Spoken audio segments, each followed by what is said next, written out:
দেখো আমার বাদিকে রয়েছে কর্ণগড় বাটা ফেরিঘাট রিসরা, আর ডান দিকে কর্ণগড় ধাসরা হিনমটর উত্তরপাড়া।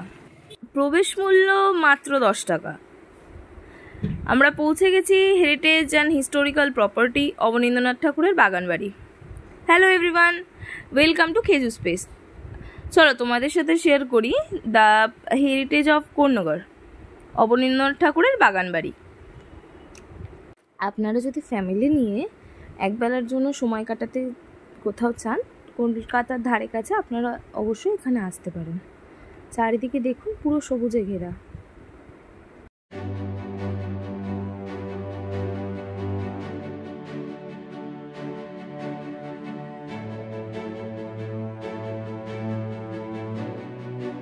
দেখো এখানে লেখা আছে হেরিটেজ প্রপার্টি লেট অবনীন্দ্রনাথ ঠাকুর।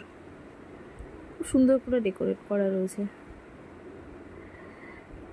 বাচ্চারাও এখানে এসে যথেষ্ট ভাবে এনজয় করতে পারবে।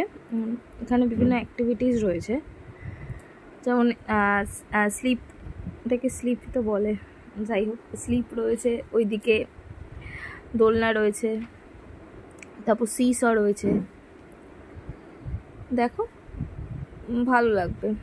ওই পাশ দিয়ে সাদা, ওটা গঙ্গা দেখা যাচ্ছে, মানে হুগলি নদীর একদম একদম পাশে।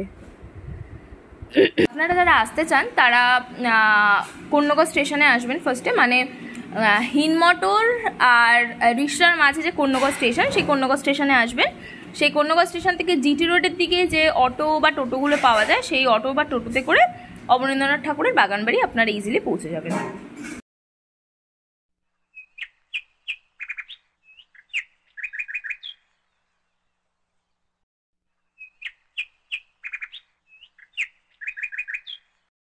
দেখো তোমরা গাছটা দেখে বুঝতে পারবে এটা বহু বছরের পুরনো, মানে চারিদিকটা দেখেই বুঝতে পারবে এই গাছগুলো মোটামুটি পুরনোই তো মনে হচ্ছে।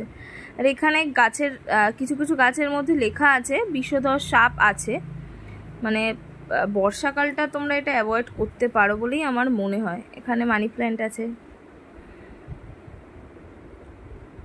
এই দেখো এখানেই লেখা আছে বিষধর সাপ হইতে সাবধান, বা বিষধর সাপ আছে, হ্যাঁ এটা লেখা আছে। প্রচুর অনেক বেশি মানি প্ল্যান্ট রয়েছে এখানে, প্রচন্ড ভর্তি। এখানে ছোট ছোট বসার জায়গার মতো করা আছে, তোমরা এসে সময়ও কাটাতে পারবে।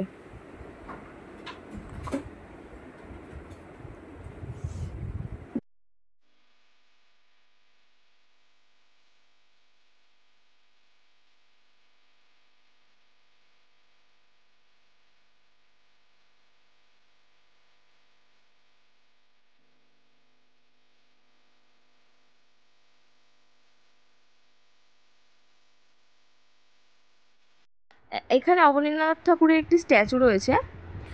এখানে লেখা আছে কর্ণগড়ে কি আনন্দেই কাটাতুম, সেবার কর্ণগড়ে আমি কুড়ে ঘর রাখতে শিখি, জোড়াসাঁকোর ধারে। দেখো তোমাদের বলেছিলাম না, এখানে তোমরা সুন্দর সময় কাটাতে পারবে। চলো এবার আসি বাগানবাড়ির মূল আকর্ষণ। এটা এখন মিউজিয়াম হয়ে গেছে। এক পাশে রয়েছে সুন্দর মিউজিয়াম, আর অপর রয়েছে মা গঙ্গার অপরূপ দৃশ্য। আমি যদি আরটু কাছে যেতাম তোমাদের দেখাতে পারতাম। এখান থেকে পানিহাটি যে ঘাটটা আছে সেটা ক্লিয়ারলি দেখা যায়। দেখো পুরো চারিদিকে পুরো সবুজ ঘেরা। চলো এবার মিউজিয়ামের ভেতরটা একটু ঘুরে দেখা যাক। রবীন্দ্রনাথ ঠাকুর ভারতীয় শিল্প ও সাহিত্যের একজন আলোকবর্তিতা। 19 শতকের শেষের দিকে এবং 20 শতকের শুরুতে ভারতের সাংস্কৃতিক ল্যান্ডস্কেপে একটি আমোঘ চিত্র রেখে গেছেন তিনি। 7ই আগস্ট 1871 সালে কলকাতার জোড়াসাঁকোতে তিনি জন্মগ্রহণ করেন। তিনি ইন্ডিয়ান সোসাইটি অফ ওরিয়েন্টাল আর্টের পেছনে প্রধান শিল্পী এবং প্রভাবশালী বেঙ্গল স্কুল অফ আর্টের প্রতিষ্ঠাতা ব্যক্তিত্ব ছিলেন। অবনীন্দ্রনাথ ঠাকুর বিশিষ্ট ঠাকুর পরিবারে জন্মগ্রহণ করেন। তার পিতা গুণেন্দ্রনাথ ঠাকুর ছিলেন দ্বারকানাথ ঠাকুরের দ্বিতীয় পুত্র গিরীন্দ্রনাথ ঠাকুরের পুত্র। অবনীন্দ্রনাথ ঠাকুর প্যাস্টেল, ওয়াটার কালার ও লাইফ স্টাডির প্রথম আনুষ্ঠানিক প্রশিক্ষণ তার ব্যক্তিগত শিক্ষক সাইনার গিলহার্দির তত্ত্বাবধানেই করেছিলেন। তিনি তৈলচিত্র এবং প্রতিকৃতি নির্দেশনার জন্য ইংরেজ চিত্রশিল্পী চার্লস পামারের স্টুডিওতেও যোগদান করেন। 1895 সালে তিনি কৃষ্ণলীলা সিরিজটি এঁকেছেন, যা ইউরোপীয় এবং ভারতীয় উভয় শৈলীর একটি অনন্য মিশ্রণ প্রদর্শন করে। তাইকান অবনীন্দ্রনাথ ঠাকুরকে শিখিয়েছিলেন কিভাবে হালকা স্পর্শে ব্রাশ চালাতে হয় এবং অঙ্গভঙ্গির উদ্দীপক শক্তি। তিনি এই শিক্ষাকে তার ওমর খৈয়াম সিরিজে অন্তর্ভুক্ত করতে সক্ষম হন। 1880-এর দশকে কলকাতার সংস্কৃত কলেজে স্কুলে পড়ার সময় তার শৈল্পিক যাত্রা শুরু হয়। পশ্চিমবঙ্গ হেরিটেজ কমিশন 24 মে 2007 সালে এই স্থানটিকে হেরিটেজ প্লেস হিসেবে ঘোষণা করেছিলেন। এই বাড়িটি ঠাকুর পরিবারের ইতিহাসের সাথে জড়িত। এই গার্ডেন হাউসটি মাস্টার শিল্পী শ্রী অবনীন্দ্রনাথ ঠাকুরের পিতার। শৈশবে তিনি কলকাতার কাছে তার বাবার বাগান বাড়িতে কন্যগড়ে থাকতেন, যা তার কাছে বাগান বাড়ি নামে পরিচিত ছিল। তার বেশিরভাগ ভালো স্মৃতি গঙ্গা নদীর কাছে এই জায়গাটির সাথে সম্পর্কিত। গ্রামীণ বাড়ির এই নিরিবিলি ভূগোল, তার পশু পাখি, অক্ষত পরিবার, ইউটোপিক বাঙালিয়ত্ব এবং আর্থিক নিরাপত্তার কিছু উপায় কিপলিংয়ের ছোটবেলার মতো ব্যাহত এবং বাধ্যতামূলকভাবে পুনর্নির্মাণ সঠিকভাবে, কারণ কল্পকাহিনীতে নির্দিষ্ট ধরনের কল্পনা সম্ভবত, যা স্মৃতি হিসেবে উচ্চারিত। এই বাগানবাড়ির সাথে সর্বশ্রেষ্ঠ কবি রবীন্দ্রনাথ ঠাকুরের সম্পর্ক ছিলেন বলে আমরা দেখতে পাই।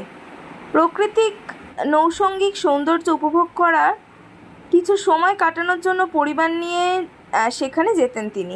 এই বাগানবাড়ি থেকে কিছু গল্পের ধারণা নিয়েছিলেন, যা তার জীবনীতে উল্লেখ করা আছে। যখন চাকররা তাকে সাঁতার শেখানোর জন্য পুকুরে ফেলে দেয়, তখন মা এবং খালারা মজাদার এবং উদ্বিগ্ন দর্শক হিসেবে উপস্থিত থাকে। অবনীন্দ্রনাথ ঠাকুরের লেখা বিশ্বভারতী থেকে প্রকাশিত ঐতিহাসিক বই জোড়াসাঁকোর ধারে, যেখানে আমরা দেখতে পেয়েছি যে তিনি তার জীবনে প্রথমবার কুড়েঘর ছবি আঁকতে শিখেছিলেন এই কন্যগড়েই বাগানবাড়িতে। তাই আমরা মনে করি কিংবদন্তি মাস্টার শিল্পী তার শৈশবে এই বাগানবাড়ি থেকে চিত্রকর্ম সম্পর্কে অনুপ্রাণিত হয়েছিলেন। গ্রামীণ কোকুন তবে কল্পনা করা মাত্রাই ভেঙে যায়। অবনীন্দ্রনাথের শৈশব স্মৃতিতে আসে এক ভয়ানক রাত, যা আমাদের জীবনকে মুহূর্তের মধ্যে ধ্বংস করে দিয়েছিল এবং স্থায়ীভাবে বাগানবাড়ির সাথে তার সংযোগ বিচ্ছিন্ন করে দেয়। তার পিতার মৃত্যু। 1888 সালে তিনি প্রসন্ন কুমার ঠাকুরের বংশধর ভুজগেন্দ্র ভূষণ চ্যাটার্জির কন্যা সুহাসিনী দেবীকে বিয়ে করেন। 5ই ডিসেম্বর 1951 সালে অবনীন্দ্রনাথ ঠাকুর দেহত্যাগ করেন। বাদিকটায় গেছিলাম, এবার চলো তোমাদের সাথে শেয়ার করি ডান দিকটায় কী কী আছে। দেখো, এখানে তোমরা ফার্স্টে দেখতে পাবে একটা বিশ্ব বাংলার একটা ওই স্ট্যাচু টাইপস রয়েছে। আর ওইখানে দেখো ওটা ওয়াশরুম রয়েছে। ওয়াশরুমটা যথেষ্ট মানে ক্লিন আছে। আমরা মেয়েদের বা ছেলেদেরও হয়তো ইস্যু হয়, কোথাও গেলে আমাদের ওয়াশরুমটা নিয়ে খুব সমস্যা হয়। এটা ক্লিন আছে, তোমরা এটা ইউজ করতে পারবে। দেখো, চলো এবার আসছে অফিসের দিকটাতে। এটা একটা রন্ধনশালা রয়েছে, কিচেন, ভাড়ার, স্টোর রুম। এগুলো বন্ধ হয়ে গেছিলো, আমি জানি না এটা ঢুকতে দেয় কিনা, বাট আমি 4:45টার সময় গেছিলাম, 5টায় বন্ধ হয়ে যায়, তো সেতে এগুলো সব লক করা ছিল। গ্রন্থাগার, লাইব্রেরি, দ্বাররক্ষক।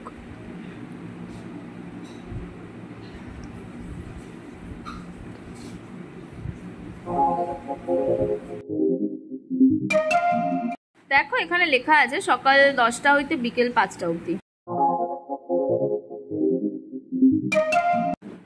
এখানে লেখা আছে অবনীন্দ্রনাথ ঠাকুরের বাগানবাড়ির নিয়মাবলী। এখানে কবে খোলা আছে, কি কি মোটামুটি পরিবেশ পরিষ্কার রাখার জন্য কি করা উচিত, এখানে ধূম্রপান মদ্যপান নিষিদ্ধ, সব লেখা আছে এখানে।